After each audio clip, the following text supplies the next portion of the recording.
Ever wonder why everything keeps getting more expensive? Why interest rates jump around? Or why some countries get rich while others stay stuck? All of that is one subject, macroeconomics. And in the next 15 minutes, I'm going to draw the whole thing for you with stick figures. No textbook required. Welcome to Stick Market, where we draw out big money ideas with tiny stick figures. Quick disclaimer, this is not financial advice. I'm a stick figure with a marker. Now, macroeconomics sounds scary, but it just means the study of the economy as a whole. Not one person, not one company, not one product, entire countries, millions of people all at once. It's the big forces: inflation, growth, jobs, interest rates, government spending, the stuff that shapes your life over years, whether you're paying attention or not. The easiest way to get it is to compare it to its little sibling, microeconomics. Micro zooms in. It asks why this one coffee got more expensive, or how one shop sets its prices. Macro zooms out. It doesn't ask why one coffee costs more. It asks why everything feels more expensive. It's not about one company, it's about the whole job market.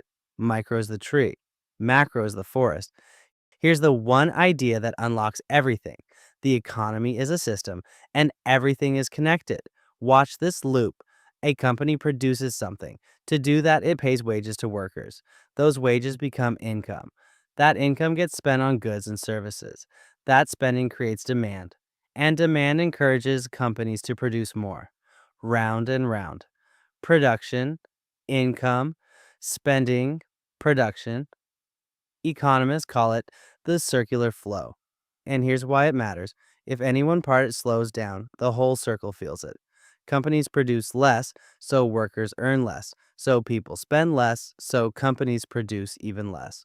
That's how an economy can stall out fast. The moment confidence drops, the circle shrinks. Three main players keep that circle spinning. One, households. That's you and me. We provide the work, earn the income, and decide how much to spend and how much to save. Two, firms. They produce the goods, hire the people, and invest for the future. Three, the government. It collects taxes, spends money, builds roads and schools, and props the economy up during bad times. When all three are active, the economy grows. When even one of them pulls back hard, the whole system feels the chill. Now, the big one, the word you hear every day, and almost nobody defines correctly: inflation. Most people think inflation just means prices are high. Not quite. Inflation means prices keep rising over time, and as they do, your money loses purchasing power. If a sandwich is $10 this year and 11 next year, and that keeps happening year after year, that's inflation. But if one thing spikes for a few months because of a shortage and then settles back down, that's just a price shock, not inflation. Inflation is the whole price level creeping up and staying up. And that's the part that actually hits you: purchasing power. It's simply how much your money can buy. When inflation shows up, the same $10 bill buys less than it did before, which means holding a pile of cash for years is quietly risky. The number in your account can stay the same while its real value slowly melts. Inflation is sneaky like that. It doesn't take money out of your wallet, it just makes the money in your wallet worth less.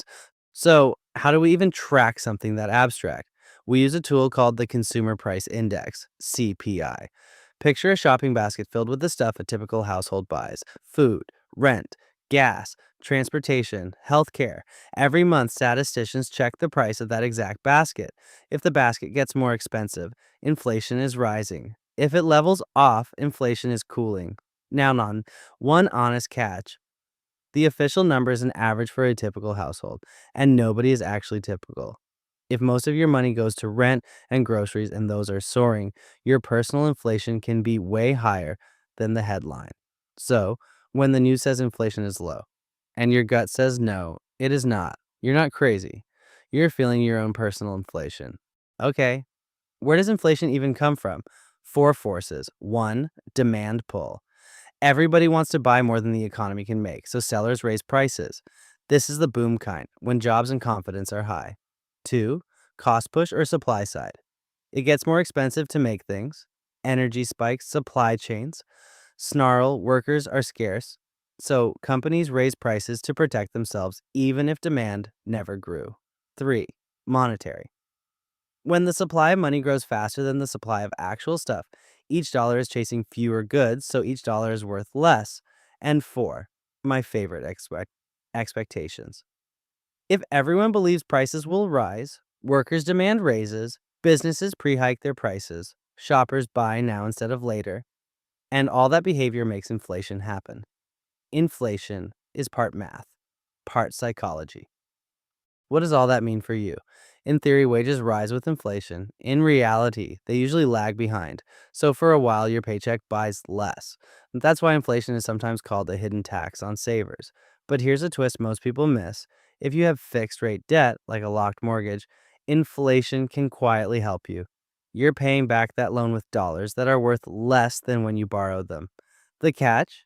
Inflation usually drags interest rates up with it, which is the perfect handoff to our next character. Meet the most powerful institution in the whole economy that you rarely think about, the central bank. In the US, it's the Federal Reserve. Europe has the European Central Bank. The UK has the Bank of England. And here's the key: a central bank is not the bank where you keep your checking account, it's the bank of the banks. Its number one job is price stability, keeping inflation under control while supporting steady growth. And its most famous tool is the one that touches everything: the interest rate. Watch what that one lever does. When the central bank raises its rate, borrowing gets more expensive everywhere. Mortgages, car loans, credit cards all cost more. So people and businesses borrow less, spend less, and that cools the economy down and tames inflation. When it lowers the rate, borrowing gets cheap. People spend and invest, and the economy heats back up. It's a thermostat for the whole economy. And it doesn't stop there. Rates move your investments too. When rates are low, investors chase bigger returns in stocks and real estate, pushing prices up. When rates rise, boring bonds suddenly pay nicely, so money rotates out of risky stuff and into bonds. One number moves everything. So, how do we keep score of the whole economy? One number, GDP, gross domestic product, it's the total value of everything a country produces in a year. Think of it as the economy's scoreboard. Is the country growing or shrinking? But there's a trap: there's nominal GDP, measured at today's prices, and real GDP, which strips out inflation. Why does that matter? Imagine GDP looks like it grew 10%, but inflation was 8%. The real growth, the actual extra stuff produced, is only about 2%. The rest was just higher price tags. Real GDP is the honest number. And one more: GDP per person. GDP divided by the population, a rough gauge of the average standard of living. Two countries can produce the same total, but the one with way more people is spreading it thinner. Now zoom way out, and you'll see the economy breathes in and out in a rhythm called the business cycle. Four phases: expansion, things are good, people spend, businesses hire, production climbs. Slow down, the momentum fades and everyone gets cautious. Recession, the economy actually shrinks. A common rule of thumb is two straight quarters of falling output. Unemployment rises, confidence drops, spending falls. And recovery, spending returns, hiring restarts, and we climb back toward expansion. Why do recessions hit? Usually spending falls off a cliff, sometimes from a shock.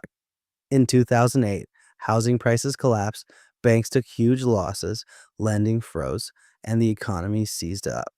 In 2020, lockdowns simply stopped people from working and spending overnight. And in both, the same medicine came out. Governments spent more, and central banks slashed rates to coax the circle back into motion. So, how do you actually use all this? You don't need to predict the future, you just need to read the weather. Smart investors watch the economic calendar, the schedule of big releases like inflation reports, GDP numbers, and central bank rate decisions. Those moments move markets because they change what people expect. If inflation comes in hotter than expected, the market starts betting on higher rates, and stocks and bonds react. The goal isn't a crystal ball, it's understanding the environment you're invested in so you stop being surprised by it. And that's macroeconomics, the whole machine, on one page. You now understand inflation, interest rates, GDP, and recessions better than most people reading the headlines. Quick question for you: drop a comment. What should I draw next? Trade and currencies, or how recessions really start? I read every single comment. And if you're ready to actually put this into action, I've left two of my favorite tools in the channel description below. The first is Drawn to Wealth, our complete index fund investing tool. It takes you by the hand and shows you exactly how to invest in index funds the right way, the simple way, without the jargon. And it comes with an incredible bonus that reveals how to diversify your index investing so your money is spread smart and working its absolute hardest for you. The second is the stick budget system, a beautifully simple plug and play tool that finally gets your finances in order and your savings growing on track automatically, month after month after month.